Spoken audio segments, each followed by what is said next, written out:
വൈറ്റായിട്ടൊരു ചെറിയൊരു സ്പേസ് ഉണ്ടോ, അതിൽ കൂടെ ഇങ്ങനെ കയറി ഈ കാട്ടിൽ കയറി ഇങ്ങനെ വന്ന് ഇവിടെ നിന്ന് കുത്തനിങ്ങനെ കയറിയിട്ട് ഇത് ഇവിടെ നിൽക്കണിപ്പോൾ ഈ ഒരു വ്യൂവിൽ. ആഹാ, എന്താ രസം.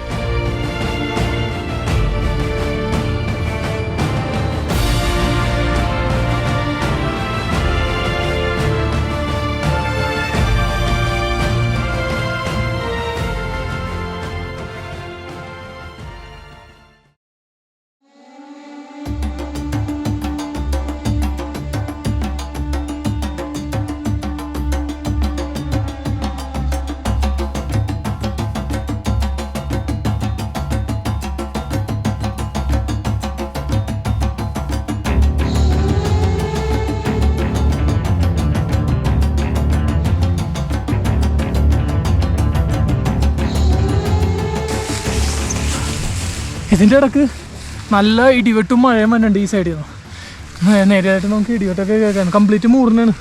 മഴക്കാറും കോടയൊക്കെ വന്ന് മൂടിപ്പോണേ. നല്ലൊരു മഴ വന്നുണ്ട്. അതിന് മുമ്പ് നമുക്ക് മേളിൽ എവിടെയെങ്കിലും ഒരു ഷെൽട്ടർ കണ്ടെത്തണം.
പുല്ലിന്ന് ഒരു കാരണവശാലും കൈവിടാൻ പറ്റില്ല. കാരണം ജസ്റ്റ് ഒന്ന് പോയി കഴിഞ്ഞാൽ താഴത്തോട്ട് പോകും, പിന്നെ പിടിച്ചാൽ കിട്ടൂല. അയ്യോ, വയറൊക്കെ ഒന്ന് കുളത്തി പിടിക്കാൻ തുടങ്ങി. പിന്നെന്താന്ന് ഒരു ആശ്വാസം എന്ന് പറഞ്ഞാൽ ഇനി കുറച്ചും കൂടി ഉള്ളൂ എന്ന് കരുതുമ്പോൾ നമുക്ക് കുറച്ചും കൂടി എനർജി കിട്ടും. മേളിൽ പോയിട്ട് റെസ്റ്റ് ചെയ്യാന്നുള്ളൊരു തോന്നല്ലേ, അവർ തോന്നില്ല ചേട്ടാ. ഇപ്പോൾ കയറുന്നത് കംപ്ലീറ്റ് മൂടിയാട്ടാ, വ്യൂ ഒക്കെ പോയി. ഈ മിസ്റ്റ് മൂടുമ്പോഴുള്ള വേറൊരു പ്രശ്നം എന്താണെന്ന് വെച്ച് കഴിഞ്ഞാൽ വൈൽഡ് ആനിമൽസ് ഉണ്ടെങ്കിൽ നമുക്ക് ഭയങ്കര ബുദ്ധിമുട്ടാണ്. പിന്നെ ഒന്നാമത്തെ കാര്യം, നമുക്ക് നമ്മുടെ റൂട്ട് കണ്ടുപിടിക്കാൻ വളരെ ടഫാവും. വഴിയെല്ലാം കംപ്ലീറ്റ് മൂടിപ്പോവും. അതായത് നമ്മൾ ചിലപ്പോൾ ഒരു ഊഹം വെച്ചിട്ടായിരിക്കും നമ്മൾ ഡയറക്ഷൻ പിടിച്ച് പോണത്. അപ്പോൾ ചിലപ്പോൾ ഈ മിസ്റ്റ് കാര്യങ്ങളൊക്കെ വന്നു കഴിയുമ്പോഴത്തേക്കും അത് കാണാൻ പറ്റില്ല, പിന്നെ വഴി തെറ്റി അങ്ങനെ കുറേ പ്രശ്നങ്ങളൊക്കെ ഉണ്ടാകും.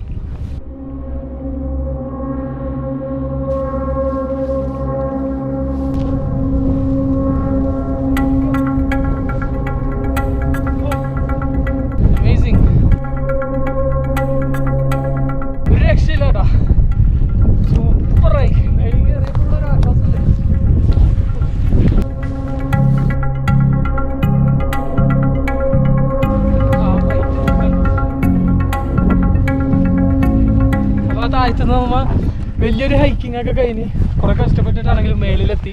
ഇനിയിപ്പോൾ ഇവിടെ നിന്ന് മീശപ്പുലി മലയിലോട്ട് ഹൈക്കിങ് ചെയ്യാൻ പറ്റും.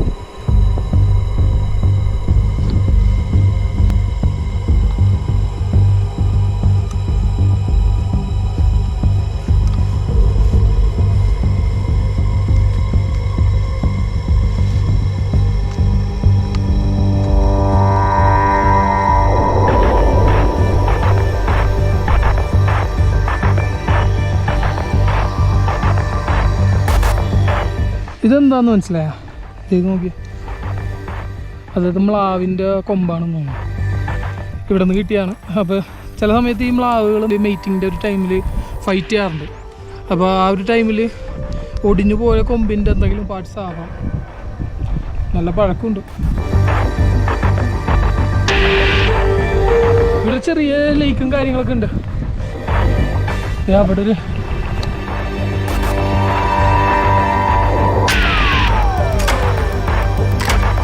സാധനം കണ്ട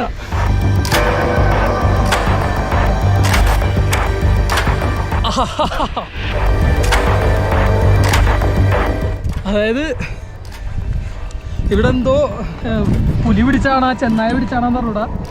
ഈ സൈസ് മ്ലാവ്, അതായത് ഈ സൈസ് കണ്ട കൊമ്പിൻ്റെ ഇത്രയും വലിയ സൈസുള്ള മ്ലാവിൻ്റെ.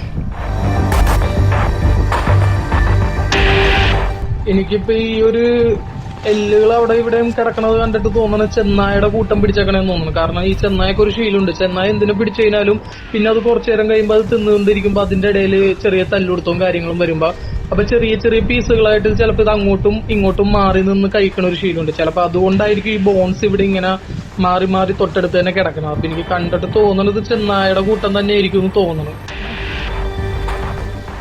എന്നാലും ഇത് ഈ ഒരു സൈസ് കണ്ട,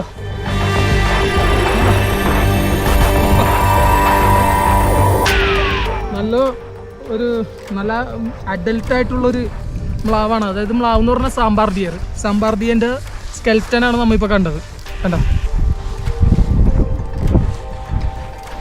ഇവിടെയൊക്കെ കിടക്കുന്നുണ്ട് ബോൺസ്, കണ്ട ഇങ്ങനെ മാറി മാറിയൊക്കെ കിടക്കണം. അപ്പോൾ ഇവിടെ നിന്ന് ഒരു ടീം കഴിച്ചിട്ട് ഇട്ടിട്ടും പോയതാണ്. നമ്മൾ പോണ വഴിയാണിത്. എന്തായാലും നമ്മൾ പോയി തീരുള്ളൂ.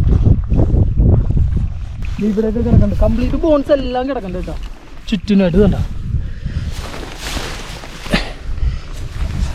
ഇവിടെ എല്ലാം ഇങ്ങനെ പരന്ന് കിടക്കണേ.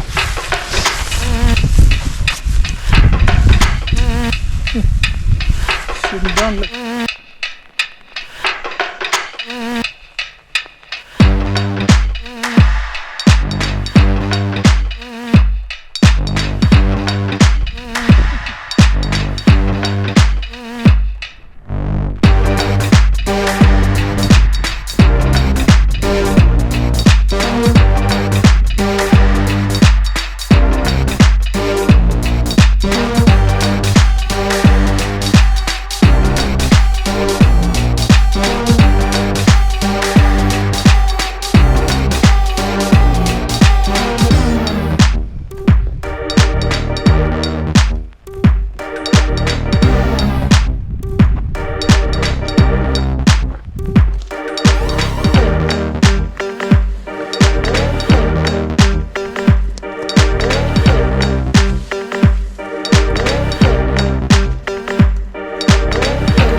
അവിടെ നിന്ന് ഹൈക്ക് ചെയ്ത് വന്നിട്ട് ഇവിടെ എത്തിയപ്പോൾ വേറൊരു രോഗമുണ്ട്, കറക്റ്റ് പറഞ്ഞു.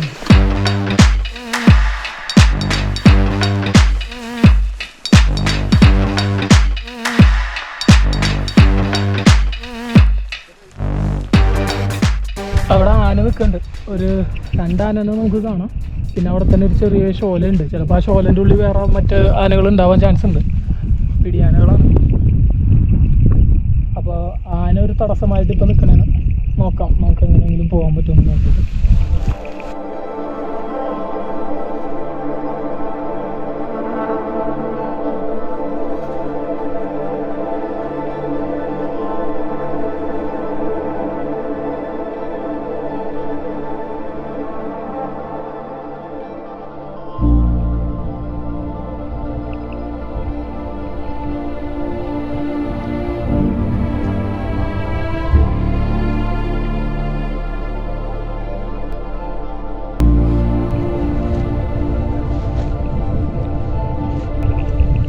താഴത്തൊരു ചെറിയൊരു ഷെൽട്ടർ കാണുന്നുണ്ട്. കാരണം തൊട്ട് ബാക്കിൽ ആനയുണ്ട്.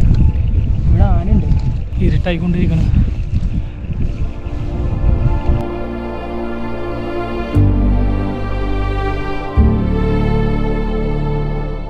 വേറൊരു ഓപ്ഷൻ ഇല്ല. നമുക്കിവിടെ ഒരു ചെറിയൊരു കട്ടിങ്ങിലൊരു ചെറിയൊരു പ്ലാറ്റ്ഫോം ഉണ്ട്.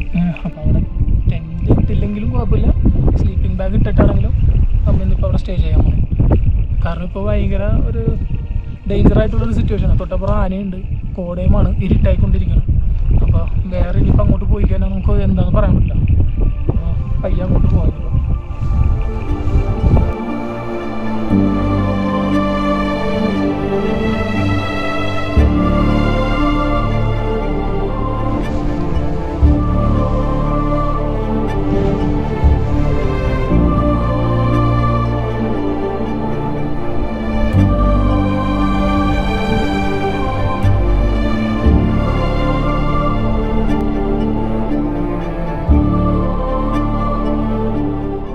അപ്പോൾ അവിടെ മേളിൽ ആനനെ കണ്ടുകൊണ്ട് നമ്മളിപ്പോൾ താഴത്ത്, അതായത് നമ്മൾ ഈ സൈഡാണ് നോക്കിയത്, അതായത് അപ്പുറം എന്ന് പറഞ്ഞു കഴിഞ്ഞാൽ കറക്റ്റ് ലെവലായിട്ടുള്ള സ്ഥലമാണ്. അപ്പോൾ ആ ഒരു സിറ്റുവേഷനിൽ നൈറ്റ് ആണെങ്കിൽ ആനയ്ക്ക് എപ്പോൾ വേണമെങ്കിലും കയറി വരാം. ടെൻ്റ് അടിക്കാനും പറ്റില്ല, നമുക്കാണെങ്കിൽ ഓടാനും പറ്റില്ല, ഗ്രാസ് ലാൻഡാണ്. അപ്പോൾ ആനക്ക് നമ്മളെ പിടിക്കാനും പറ്റുകയും ചെയ്യും, നമുക്ക് ഓടാനും പറ്റുകയും ചെയ്യില്ല. പിന്നെ കയറ്റത്തിലൊക്കെ കയറി കഴിഞ്ഞാൽ പെട്ടെന്ന് പിടിക്കാനും പറ്റും. ഒന്നാമത് അറിയാമല്ലോ, ഇത്രയും ഹൈക്കിംഗ് ഒക്കെ ചെയ്ത് കഴിഞ്ഞാൽ ഭയങ്കര ടയർഡായിട്ട് ഇരിക്കണമല്ല. അപ്പോൾ അത് കഴിഞ്ഞപ്പോൾ നമ്മുടെ അടുത്തൊരു ഓപ്ഷൻ എന്ന് പറഞ്ഞു കഴിഞ്ഞാൽ മലട ഇങ്ങേ ചെരിവ്, അതായത് ഇങ്ങേ കട്ടിങ്ങിൽ ഞങ്ങൾ സ്പോട്ട് നോക്കി അവസാനം ഒരു സ്പോട്ട് കണ്ടതാണിത്. അപ്പോൾ ഈ ഒരു ചെറിയൊരു ഭാഗത്തിൽ ടെൻറ്റ് എന്തായാലും പ്രോപ്പറായിട്ട് നമുക്ക് പിച്ച് ചെയ്യാൻ പറ്റില്ല. പക്ഷേ പറ്റുന്ന രീതിയിൽ, അതായത് മഴ വരുമ്പോൾ കയറി നിൽക്കാനുള്ള രീതി മാത്രം ചെയ്തിട്ട് ടെൻറ്റിൻ്റെ ഉള്ളിലത്തെ പോർഷൻ ഇടാതെ സ്ലീപ്പിംഗ് ബാഗ് ഇട്ടിട്ട് ഈ പുല്ലി കിടക്കാൻ പോണേ. കാരണം വേറൊരു ഓപ്ഷനില്ല നമ്മുടെ മുമ്പിൽ. അപ്പോൾ ഇന്നിപ്പോൾ ഇരുട്ടുമായി, ലേറ്റായി, ഇപ്പോൾ 6:45 ആയിക്കൊണ്ടിരിക്കണേ. അപ്പോൾ ഇനിയിപ്പോൾ എന്തായാലും നമുക്ക് ആ വഴി പോകാൻ പറ്റില്ല. കാരണം അവിടെ നിന്ന് അങ്ങോട്ട് ക്രോസ് ചെയ്യുമ്പോൾ അവിടെ ഒരു ഷോലുണ്ട്, പിന്നെ ആ ഷോലയുടെ ഉള്ളിൽ വേറെ എന്തെങ്കിലും ആന നിൽക്കേണ്ടതെന്ന് നമുക്കറിയാൻ പറ്റില്ല. അപ്പോൾ അതുകൊണ്ട് നമ്മൾ ഇന്നിപ്പോൾ നൈറ്റ് ഇവിടെ തന്നെ സ്റ്റേ ചെയ്യണം. പിന്നെ ഇത്ര ഒരു ഭാഗം ഉള്ളത് കൊണ്ട് നമ്മൾ ഇവിടെ കുക്ക് ചെയ്യാനും ഒരു സൗകര്യമായി. കാരണം കംപ്ലീറ്റ് പുല്ലിൽ ഇട്ട് കഴിഞ്ഞാൽ നമുക്ക് കുക്ക് ചെയ്യാൻ പറ്റില്ല. കാരണം പുല്ലുള്ളതുകൊണ്ട് നമ്മൾ തീ വളരെ സൂക്ഷിക്കണം. പിന്നെ സ്റ്റൗ ആണ്, അതുകൊണ്ട് നമ്മൾ വളരെ സൂക്ഷിച്ചിട്ടാണ് എല്ലാ കാര്യങ്ങളും ചെയ്യുന്നത്. അപ്പോൾ എന്തായാലും ഈ ടെൻറ്റ് റെഡിയാക്കാം. എന്തായാലും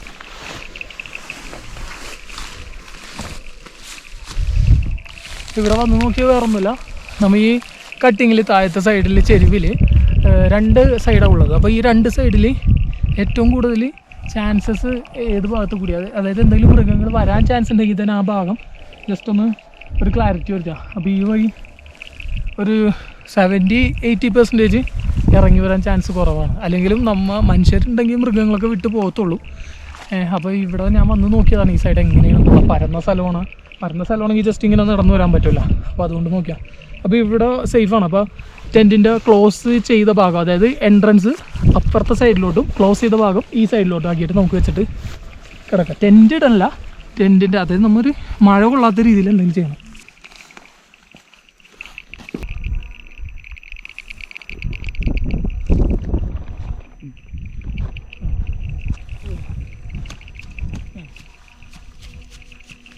ഇവിടെ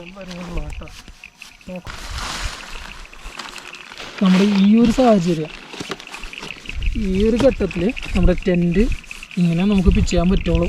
കാരണം വേറൊരു ഓപ്ഷനില്ല. നമ്മളിപ്പോൾ ഈ സൈഡിലാണ്. അപ്പോൾ ട്രക്കിംഗ് സ്റ്റിക്ക് ഇങ്ങനെ വെച്ച് ഇതിൻ്റെ എൻട്രൻസ്, അതായത് മേൽഭാഗം കണ്ട, ഇപ്പോൾ ഒരു അഡ്ജസ്റ്റ്മെൻറ്റിൽ ഒരു തട്ടിക്കൂട്ടി വെച്ചേക്കണേ നമ്മൾ. അതായത് കറക്റ്റ് പറഞ്ഞു കഴിഞ്ഞാൽ നമുക്കൊരു ഷെൽട്ടർ, ഒരു ഷീറ്റൊക്കെ ഇട്ടിട്ട് എങ്ങനെയായിരിക്കും നമ്മൾ മഴ കൊള്ളാത്ത രീതി വെക്കണം, അതേപോലത്തെ ഒരു രീതിയിലാണ് നമ്മൾ ചെയ്ത് വെക്കണം. കാരണം നമുക്ക് വേറൊരു ഓപ്ഷനില്ല. അപ്പോൾ ഇതിൻ്റെ ഉള്ളിൽ പ്രോപ്പറായിട്ട് നമുക്ക് ഇതാക്കാൻ പറ്റില്ല. എന്നാലും നല്ല സൗകര്യമുണ്ട് നമുക്ക് ഇപ്പോൾ ഉള്ളിൽ കയറി കിടക്കാം മഴ കൊള്ളാത്ത രീതി.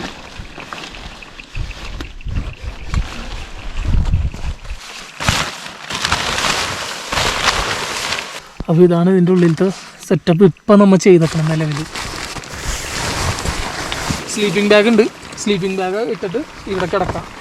ഒന്നും ചെയ്തിട്ടില്ല, വെറുതെ എല്ലാം ഇട്ടിട്ട് കിടക്കുന്നതാണ്. കാറ്റും പിടിക്കാൻ പാടില്ല, മഴ കൊള്ളാനും പാടില്ല. അപ്പോൾ ഒരു രീതിക്കാണ് നമ്മളിപ്പോൾ ചെയ്തേക്കണം. ഇതിന് ഒരുപാട് ഹൈറ്റ് വന്നു കഴിഞ്ഞാൽ കാറ്റ് പിടിക്കും. കാറ്റ് പിടിച്ച് കഴിഞ്ഞാൽ ഈ കംപ്ലീറ്റ് ഇത് ചിലപ്പോൾ എടുത്ത് കൊണ്ടുപോകാനോ അല്ലെങ്കിൽ അത് കീറിപ്പോകാനോ ചാൻസ് ഉണ്ട്. അപ്പോൾ ആ ഒരു സിറ്റുവേഷൻ ഒഴിവാക്കിയിട്ട് നമ്മൾ അത്ര മാക്സിമം ഇതിൻ്റെ ഹൈറ്റ് കുറച്ചിട്ട്, ഇത് ശരിക്കും പറഞ്ഞാൽ കെച്ചയുടെ ഫാമിലി ടെൻ്റാണ്, നല്ല ഹൈറ്റ് ഉള്ളതാണ്. ഒരു റൂം പിന്നെ ഒരു ചെറിയൊരു സിറ്റിംഗ് ഏരിയ അങ്ങനെയൊക്കെ ഉള്ളതാണ്. ഇപ്പോഴത്തെ സിറ്റുവേഷനിൽ നമ്മൾ ഇതിപ്പോൾ ഇങ്ങനെ ആക്കി, ഇതൊരു വേറൊരു രീതി ടെൻറ്റ് മോഡലാക്കി. അപ്പോൾ ഓക്കെ, നമുക്കിനി ഒന്ന് ഭക്ഷണം കരുതിയിട്ടുണ്ട്, ചപ്പാത്തിയും പിന്നെ കടലയും കാര്യങ്ങളൊക്കെ. അപ്പോൾ അതൊന്ന് ചൂടാക്കി ബാക്കി ഇതാക്കണം. അല്ലെങ്കിൽ എന്താണെന്ന് വെച്ചാൽ ഇവിടെ നൈറ്റൊക്കെ നല്ല തണുപ്പായിരിക്കും, മഴയൊക്കെ വന്നതിനെ തീർന്ന്.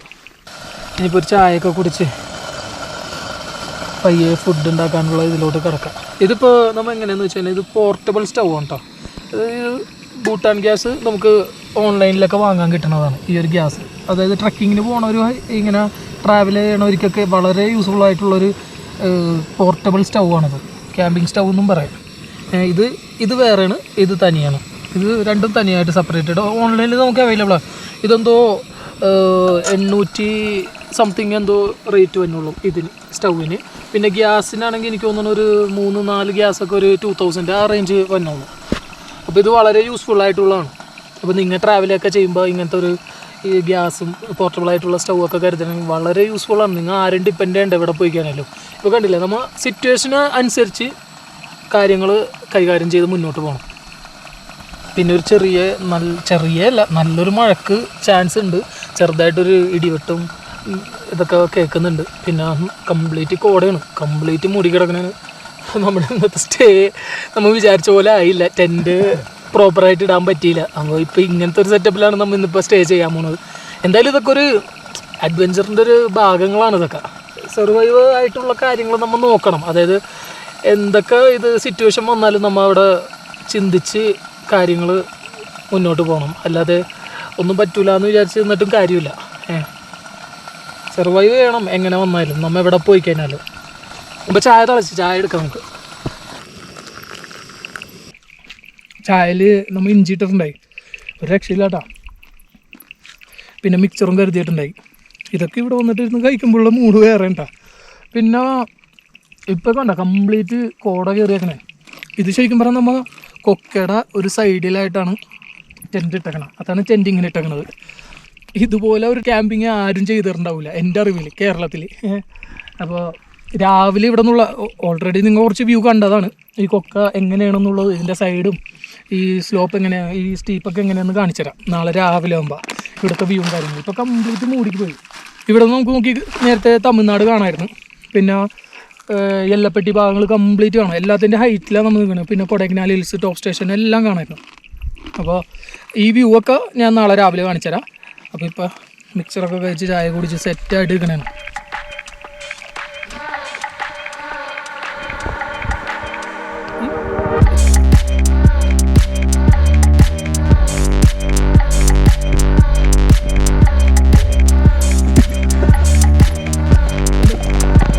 ഇങ്ങനെ പല അതിഥികൾ, ഇപ്പോൾ നമ്മൾ ക്ഷണിക്കാത്ത കുറേ അതിഥികളൊക്കെ ഇങ്ങനെ കയറി വരും. അപ്പോൾ കറിക്കുള്ള സവാളയൊക്കെ അരിയാൻ തുടങ്ങി. എനിക്കിപ്പോൾ കറിയും ഫുഡൊക്കെ വെച്ചിട്ട് എല്ലാം കഴിഞ്ഞിട്ട് കിടന്നുറങ്ങണം. രാവിലെ നേരത്തെ എഴുന്നേറ്റിട്ട് ഇവിടെ നിന്ന് പോകണം. നമുക്കിപ്പോൾ ആനയൊക്കെ വന്നുകൊണ്ട് പെട്ടുപോയതുകൊണ്ട് നമ്മളിപ്പോൾ ഇന്നിപ്പോൾ നൈറ്റ് ഇവിടെ സ്റ്റേ ചെയ്തു.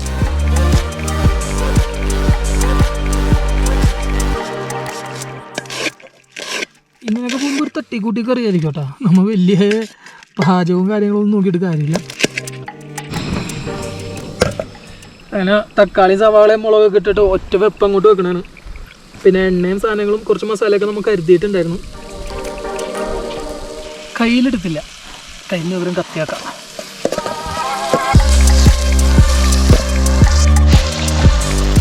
അപ്പോൾ നമ്മൾ മസാല മിക്സ് ചെയ്തിട്ടാണ് കൊണ്ടുവന്നത്. അതായത് മുളക് പൊടി, മല്ലിപ്പൊടി, മഞ്ഞൾപ്പൊടി, പിന്നെ കുരുമുളക് പൊടി, ഇതെല്ലാം കൂടി മിക്സ് ചെയ്തിട്ടാണ് കൊണ്ടുവന്നത്. കുറച്ച് ചിക്കൻ മസാല, കാരണം ഇത് ഓരോന്നോരോന്നായിട്ട് കൊണ്ടുവരുന്നേക്കാളും നല്ലതാണല്ലോ ഇങ്ങനെ കൊണ്ടുവരണം. എന്തായാലും നമ്മളെല്ലാം കഴിക്കാൻ പോകും. അപ്പോൾ സവാളയൊക്കെ സെറ്റായി. അപ്പോൾ ഇനിയിപ്പോൾ കുറച്ച്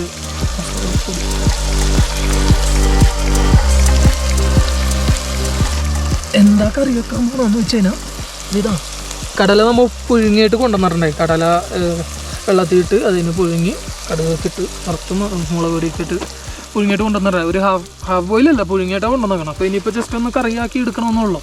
അതേപോലെ തന്നെ ചപ്പാത്തി നമ്മൊരു ഹാഫ് ബോയിലായിട്ടാണ് കൊണ്ടുവന്നേക്കണം. ചപ്പാത്തിയും ചുട്ടിട്ട് ഒരു 10-30 ചപ്പാത്തിയോളം കരുതിയിട്ടുണ്ട്.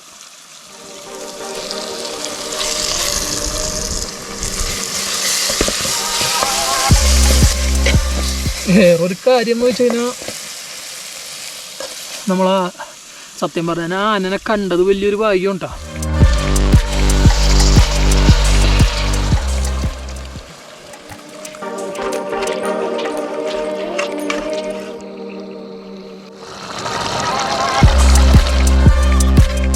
അപ്പോൾ കടല റെഡിയായി. പിന്നെ ചപ്പാത്തി ഒരു ഹാഫ് കുക്ക്ഡ് അല്ല, ഒരു മുക്കാഭാഗം വെന്തിട്ടുണ്ട്. അപ്പോൾ പിന്നെ എന്തായാലും ഇനിയിപ്പോൾ ചപ്പാത്തി ഒന്നും ചൂടാക്കാൻ ടൈമും ഗ്യാസൊന്നും കളയാനില്ല. അപ്പോൾ ഇന്നത്തെ നൈറ്റ് ഇതാ ഡിന്നർ ഇതാണ്.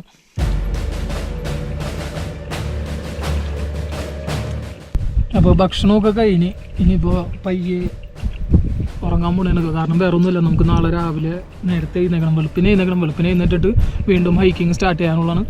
അപ്പോൾ ഇപ്പോൾ നല്ല കോടയും ചെറിയ കാറ്റൊക്കെ ഉണ്ട്, തണുപ്പൊക്കെ നല്ലതായിട്ട് കയറി വരുന്നുണ്ട്. അപ്പോൾ പയ്യെ ഉറക്കത്തിലോട്ട് ഇനി കിടക്കാൻ പോകുന്നതാണ്. ഉറക്കം എന്ന് പറഞ്ഞു കഴിഞ്ഞാൽ ഇതൊരു പകുതി ഉറക്കമാണ്, അലർട്ടായിട്ടുള്ള ഒരു ഉറക്കമാണ്, കംപ്ലീറ്റ് ആയിട്ട്